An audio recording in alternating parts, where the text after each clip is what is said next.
उसका जवाब तुरंत सुनकर बल्लार थोड़ा चौंक गया था। ध्रुव की मुस्कुराहट देखकर उसके अंदर हारने का डर पैदा हो गया था। उसे लगने लगा था कि कहीं उसकी जल्दबाजी उस पर भारी ना पड़ जाए, लेकिन यह सोचने के लिए बहुत देर हो चुकी थी। यह शौर्य दल का नियम था कि अगर किसी को चैलेंज कर दिया जाए तो चैलेंज वापस नहीं लिया जा सकता था। खुद को भरोसा दिलाते हुए बल्लार ने सोचा कि 1 साल में 4 सितारे पाना नामुमकिन था। उसे लगा ध्रुव ने शायद चीटिंग की थी। इससे बल्लार का हौसला बढ़ा और उसने ध्रुव को जवाब देते हुए कहा, अगर ऐसा है तो आ जाओ, मैं भी देखता हूं तुम्हारे अंदर कितनी ताकत है। यह सुनकर ध्रुव मुस्कुराने से खुद को रोक नहीं पाया। कुर्सी से खड़े होकर वो ट्रेनिंग ग्राउंड के बीचों बीच आकर खड़ा हो गया। वहां पहुंचकर उसने बल्लार को आने का इशारा किया। ध्रुव का कॉन्फिडेंस देखकर बल्लार की धड़कन बढ़ने लगी। अंदर ही अंदर उसकी हालत खराब हो रही थी, लेकिन फिर भी वो चेहरे पर एक नकली मुस्कुराहट के साथ ध्रुव की ओर चलने लगा। मैदान के बीचों बीच सिर्फ वो दोनों थे। मैदान में मौजूद बाकी सभी की नजरें इन दोनों पर ही टिकी हुई थी। वहीं मंच पर ध्रुव के पिता अरेंद्र ने एक रुमाल से अपने हाथ को साफ किया और बेचैन निगाहों से वो ध्रुव को देखे जा रहे थे। सच तो ये था कि सिर्फ ध्रुव के हम उम्र ही नहीं, बल्कि अरेंद्र को भी ध्रुव के नतीजे पर पूरी तरह से भरोसा नहीं हुआ था। ऐसा नहीं था कि अरेंद्र को ध्रुव पर भरोसा नहीं था, लेकिन 4 सितारे 1 साल में हासिल करना एक ऐसा नामुमकिन काम था जो कोई करने का सोच ही नहीं सकता था। लेकिन वो ये भी जानते थे कि इस बात से कोई फर्क नहीं पड़ता कि लोग क्या सोच रहे थे, क्योंकि अगर ध्रुव ने बल्लार को हरा दिया तो ये सब की आंखों के सामने होगा, जिस पर सभी को भरोसा करना ही पड़ेगा। अरेंद्र के अलावा उनके बगल में बैठे बुजुर्ग भी अपनी झुर्रियों वाली आंखें ध्रुव पर गड़ाए हुए थे। मैदान में शांति के बीच सनी ने ध्रुव पर इल्जाम लगाते हुए कहा, यह नतीजा सही नहीं है, ध्रुव ने पक्का चीटिंग की है। उसकी बात सुनकर उसके पास ही खड़ी काव्या ने सोचा, शायद ध्रुव ने चीटिंग ही की होगी। वो खुद को विश्वास दिलाना चाहती थी कि वो ध्रुव जो 3 सालों से कमजोर हो चुका था, आखिर कैसे 1 साल में 4 सितारे जीत लेगा। इन सब बातों से दूर ध्रुव और बल्लार एक दूसरे को ध्यान से देख रहे थे। दोनों ने लड़ने से पहले झुककर अपनी प्रथा का पालन किया। फिर बल्लार ने अपनी उंगलियों को जोड़ते हुए अपना हाथ अपने सिर के ऊपर कर लिया। उसने जैसे ही ये किया तो उसके हाथों पर हल्की सी शक्ति दिखाई देने लगी। वो शक्ति उसके हाथों के चारों ओर घूम रही थी। फिर आंख बंद करके एक गहरी सांस लेते हुए बल्लार ने जोर से अपना पैर जमीन पर मारा और फिर दौड़ते हुए उसने ध्रुव पर हमला कर दिया। कम रैंक वालों की लड़ाई में ताकतवर तकनीकों का इस्तेमाल नहीं होता था, इसलिए बल्लार ने एक साधारण सी तकनीक से ध्रुव पर प्रहार किया, जिसका नाम था माउंटेन हैंड। ध्रुव के नजदीक जाकर बल्लार ने अपने राइट हैंड में शक्ति लाते हुए ध्रुव की छाती पर हमला किया। माउंटेन हैंड एक ऐसी तकनीक थी जिसका इस्तेमाल सिर्फ 0 रैंक के 5 सितारे और उसके ऊपर वाले लोग ही करते थे। जैसे ही बल्लार के हाथ से हवा का एक झोंका निकला तो ध्रुव ने उससे बचने के लिए तुरंत अपने कदम पीछे कर लिए। वो सिर्फ 1 कदम पीछे होकर बल्लार के हमले से बच गया था। उसके बाद ध्रुव ने तुरंत अपने हाथ को बल्लार के पास ले जाते हुए कहा, शट अप रॉक हैंड। ये कहते ही ध्रुव ने उसके हाथ पर अपना हाथ दे मारा, जिससे बल्लार की हाथ की हड्डी में से कड़कड़ाने की आवाज आई। उसकी मार से बल्लार का चेहरा पीला पड़ गया था, लेकिन फिर भी उसने हार नहीं मानी। वो 1 कदम पीछे हुआ और फिर से ध्रुव पर हमला करने को तैयार हुआ ही था कि अचानक वो बेहोश होकर जमीन पर गिर पड़ा। ध्रुव के सिर्फ एक हमले ने बल्लार को धराशायी कर दिया था। उसके गिरते ही चारों तरफ एक सन्नाटा छा गया। बहुत लोग अपना मुंह खोलकर ये सोच रहे थे कि क्या उन्होंने जो देखा वो सच था। पहाड़ जैसा लड़का ध्रुव के एक वार से बेहोश हो गया। वहीं ध्रुव इस लड़ाई से दुखी लग रहा था। उसे उम्मीद थी कि शायद बल्लार के साथ लड़ने में उसे मजा आए, लेकिन ऐसा बिल्कुल नहीं हो पाया। सच तो यह था कि अब तक ध्रुव ने अपनी आधी शक्ति का इस्तेमाल भी नहीं किया था, लेकिन ग्राउंड में हर कोई हैरान था। बहुत लोगों को विश्वास हो गया था कि ध्रुव ने चीटिंग नहीं की थी। अगर ऐसा होता तो वो एक वार से बल्लार को नहीं गिरा पाता। ये सबूत था कि ध्रुव सच में 7 सितारों का हकदार था। इसका मतलब यह भी था कि उसने सच में 1 साल में 4 सितारों की छलांग लगाई थी, जो किसी करिश्मे से कम नहीं था। वहीं मंच पर बैठे अरेंद्र ने ध्रुव को देखकर राहत की सांस ली। उसे लगा कि उसके कंधों से थोड़ा वजन कम हो गया था। दिल में उम्मीद और आंखों में खुशी के आंसू लिए उन्होंने कहा, इसका मतलब ध्रुव सचमुच 7 सितारों का हकदार है। दूसरी ओर एक 7.5 फुट के ताकतवर लड़के को जमीन पर पड़ा देख काव्या खुद को हैरान होने से नहीं रोक पाई। वो अपने हाथ से अपने खुले मुंह को बंद कर रही थी ताकि कोई उसकी हैरानी देख ना ले।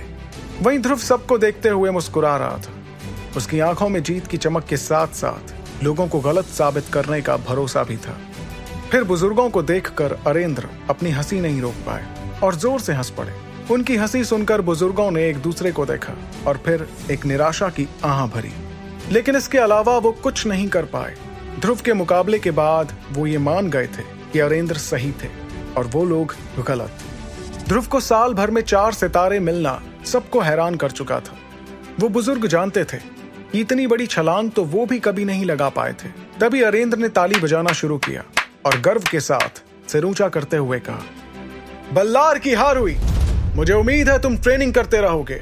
ये बात सुनकर बल्लार ने शर्म से अपना सिर झुका लिया। गिरने के कारण उसके चेहरे पर मिट्टी लगी हुई थी जिसे वो हटा भी नहीं पाया था।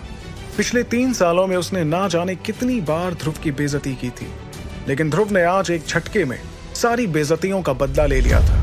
फिर बल्लार ने खड़े होकर झुकते हुए ध्रुव से कहा, ध्रुव तुम्हें जीत के लिए बधाई और वापस 7 सितारे पर पहुंचने के लिए भी।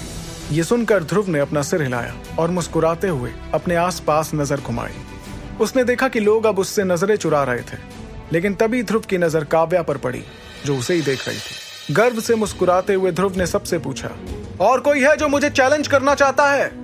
उसका सवाल सुनकर बहुत लोग इधर उधर देखने लगे। बल्लार के पहले जो लोग ध्रुव को चैलेंज करने का सोच रहे थे वो अब चुपचाप कोने में खड़े हुए थे। किसी ने भी आगे आने की हिम्मत तक नहीं की। ये देखकर कि कोई भी उसे चैलेंज नहीं करना चाहता था, ध्रुव पलटकर अपनी जगह पर जाने लगा और जैसे ही वो अपनी जगह पर पहुंचकर बैठा, उसके बगल में बैठी इरा ने उसे देखकर मुस्कुराते हुए कहा, मुझे अच्छे से याद है ध्रुव, 3 साल पहले भी ये लोग तुम्हें ऐसे ही देखा करते थे। इरा की बात का जवाब देते हुए ध्रुव ने कहा, 3 साल पहले मुझे ये सब देखकर खुशी होती थी, लेकिन अब मुझे कुछ भी महसूस नहीं हो रहा। ये सुनकर इरा ने तुरंत उससे कहा, ऐसा इसलिए क्योंकि अब तुम बड़े हो गए हो और समझदार भी। इरा की बात सुनकर ध्रुव को हंसी आ गई। उसने मुस्कुराते हुए इरा से कहा, तुमसे ज्यादा समझदार तो नहीं। कभी कभी तो मुझे यह भी लगता है कि तुम्हारे पास शायद कोई समझदार इंसान है जो तुम्हें चुपके से ट्रेन कर रहा है। ध्रुव ने यह कहते हुए इरा को आंख मारी, लेकिन इरा उसकी बात का मतलब नहीं समझ पाई और ध्रुव उसकी शक्ल देखकर मुस्कुरा रहा था। ध्रुव को गर्व महसूस करते देख इरा मुस्कुरा रही थी, लेकिन उसकी मुस्कुराहट को देखकर वहां मौजूद लड़के जलन के मारे लाल हो गए थे। तभी कोने में खड़े सनी ने गुस्से से कहा, गरूर तो देखो इसका, ऐसे हंस रहा है जैसे कोई बहुत बड़ा तीर मार लिया हो। सनी को ध्रुव और इरा को साथ देखकर बहुत गुस्सा आ रहा था। वो मन ही मन चाहता था कि इरा उस पर ध्यान दे, लेकिन इरा कभी ऐसा नहीं करती थी। वहीं दूसरी ओर ध्रुव पूरे वक्त इरा का ध्यान अपनी ओर करके रखता था, जिससे सनी को जलन भी होती थी।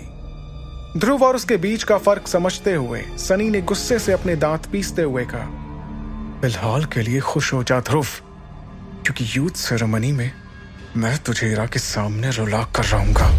ये कहते ही उसने अपनी मुट्ठी बंद कर ली और वो ध्रुव और इरा को गुस्से से घूरता रहा। ऐसा बिल्कुल नहीं था कि सनी ध्रुव का नतीजा सुनकर हैरान नहीं था, लेकिन उसने अपनी हैरानी को छुपाते हुए अपने गुरूर को सबके सामने रखना सही समझा। उसने सोचा कि कहीं ध्रुव और ज्यादा ताकतवर ना हो जाए, इसलिए सनी ने उसको पीटने का मन बनाया।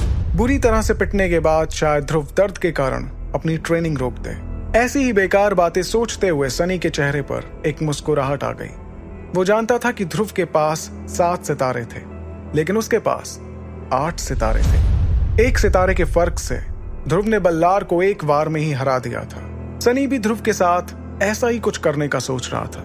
वहीं दूसरी ओर इरा से बात करते हुए ध्रुव की नजर अचानक कोने में खड़े सनी पर गई। उसने देखा कि सनी के चेहरे पर एक शैतानी मुस्कुराहट थी। थोड़ा सोचने के बाद ध्रुव को यह एहसास हुआ कि सनी शायद उसे नीचा दिखाने के बारे में सोच रहा था। यह सोचकर ध्रुव को हंसी आ गई कि जो लड़का अपने मन की बात तक छुपा नहीं पाया वो आखिर उसे कैसे हराएगा। उसने ठान लिया था कि फिलहाल के लिए तो सनी से उसे कोई खतरा नहीं है। बल्लार के हारने के बाद किसी की हिम्मत तक नहीं हो रही थी कि कोई ध्रुव को चैलेंज कर सके, लेकिन इसका मतलब ये नहीं था कि किसी ने किसी और को चैलेंज नहीं किया, बल्कि दो ऐसे फेल हुए लोग भी थे जो पास हुए लोगों को चैलेंज में हराकर खुद टेस्ट में पास हो गए थे। जितने भी लोग पास हुए थे वो सभी आने वाली यूथ सेरेमनी में शामिल हो सकते थे। ट्रेनिंग ग्राउंड में इस वक्त सब थक चुके थे। ध्रुव के नतीजे के पहले जो थोड़ी बहुत चहलकदमी थी अब वो भी गायब हो चुकी थी। इतने में अरेंद्र ने अपनी कुर्सी से उठकर कुछ जरूरी घोषणाएं की और फिर उन्होंने सभी पास हुए लोगों को आने वाली यूथ सेरेमनी में शामिल होने की बात की। इसके अलावा अरेंद्र ने मुस्कुराते हुए ध्रुव को भी देखा। उन्हें गर्व था कि उनका बेटा भी एक मुश्किल चुनौती को पार कर अब यूथ सेरेमनी में शामिल हो सकता था। मैदान पर बैठा ध्रुव ये देखकर खड़ा हुआ और उसने अपने कपड़ों से धूल झाड़ना शुरू किया। तभी उसे गुलाब के परफ्यूम की खुशबू आई। ये खुशबू उसे कुछ जानी पहचानी लग रही थी। उसने जैसे ही पलट कर देखा तो उसके पास काव्या आकर खड़ी हो गई थी। उसे वहां देखकर ध्रुव ने उससे पूछा, तुम्हें क्या चाहिए? ध्रुव की गुस्से भरी आवाज सुनकर काव्या थोड़ा डर गई, लेकिन फिर भी उसने अपने चेहरे पर मुस्कुराहट के साथ ध्रुव से थोड़ा हिचकिचाते हुए कहा, ध्रुव बधाई हो। इस बात का तुरंत जवाब देते हुए ध्रुव ने कहा, शुक्रिया। ये कहकर वो वापस इरा की तरफ देखने लगा। तभी अपनी बात आगे कहते हुए काव्या ने कहा, ध्रुव कल मेरे पापा शक्ति भवन में एक हाई लेवल तकनीक सिखाएंगे। अगर तुम बुरा ना मानो तो क्या तुम मेरे साथ वो तकनीक सीखने चलोगे? ये कहते हुए काव्या के चेहरे पर एक मुस्कान थी। काव्या की बात सुनकर ध्रुव परेशानी में आ गया। वो काव्या से बहुत गुस्सा था, लेकिन जब उसने साथ चलने की बात की तो ध्रुव का दिल थोड़ा पिघलने लगा। ध्रुव काव्या को देखकर हाँ कहने ही वाला था कि अचानक उसे अपने कंधे पर एक हाथ महसूस हुआ। उसने पलट कर देखा तो वो हाथ इरा का था, जो उसे देखते हुए मुस्कुरा रही थी। उसने मुस्कुराहट बरकरार रखते हुए काव्या से कहा, माफ कर दो काव्या, लेकिन कल मुझे और ध्रुव को कुछ जरूरी काम है, इसलिए वो तुम्हारे साथ शक्ति भवन नहीं चल पाएगा। इरा की बात सुनकर काव्या थोड़ा चौंक गई। वो इरा को घूर रही थी, लेकिन उससे कुछ कह नहीं पाई। अगर ये बात इरा की जगह किसी और लड़की ने कही होती तो शायद काव्या उसे चुप कर देती, लेकिन ये बात इरा ने कही थी, जो कुछ देर पहले ही एकलव्य रैंक पर पहुंच गई थी, जिसके काव्या सिर्फ सपने ही देखती थी। फिर काव्या ने अपनी नजरें ध्रुव की तरफ करते हुए देखा कि वो थोड़ा परेशान दिख रहा था, इसलिए बिना कुछ कहे काव्या ने मुस्कुराते हुए वहां से जाना सही समझा। उसके जाते ही इरा अपनी हंसी नहीं रोक पाई। उसकी हंसी देखकर ध्रुव थोड़ा हैरान हुआ। उसने इरा से सवाल किया, इरा ये तुमने क्या किया? उसके जवाब में इरा ने हंसते हुए कहा, क्यों, क्या हुआ? तुम तो उसे वैसे ही मना करने वाले थे ना। ये सुनकर ध्रुव ने सोचा कि इरा सही कह रही थी, लेकिन काव्या को इस तरह मना करना उसे ठीक नहीं लग रहा था। उसे लगा कहीं इरा ने जानबूझकर तो ऐसा नहीं किया था। उसकी हंसी काव्या के लिए एक बेइज्जती थी। मैदान में मौजूद बाकी लड़के इरा को हंसता हुआ देख अपनी किस्मत को कोस रहे थे। ध्रुव के अलावा इरा कभी किसी लड़के के करीब नहीं हुई थी। दोनों की नजदीकी देखकर सारे लड़के जलन से लाल हो रहे थे। तभी इरा ने ध्रुव का हाथ पकड़ा और उसे ग्राउंड से बाहर ले जाने लगी। उसने इस बात को नजरअंदाज कर दिया था कि इस वक्त सभी लोग उसे ही देख रहे थे। चलते चलते इरा ने ध्रुव से कहा, मुझे बिल्कुल पसंद नहीं आया उसका तुमसे बात करना। कुछ देर पहले तो इतना गुरूर दिखा रही थी, लेकिन अब देखो, हाई लेवल तकनीक सीखने में उसे तुम्हारा साथ चाहिए। पिछले 3 सालों में तो कभी ख्याल नहीं आया उसे तुम्हारे साथ जाने का। सुपर योद्धा के सारे एपिसोड्स को सुनने के लिए डिस्क्रिप्शन में दी लिंक से डाउनलोड करें पॉकेट FM ऐप।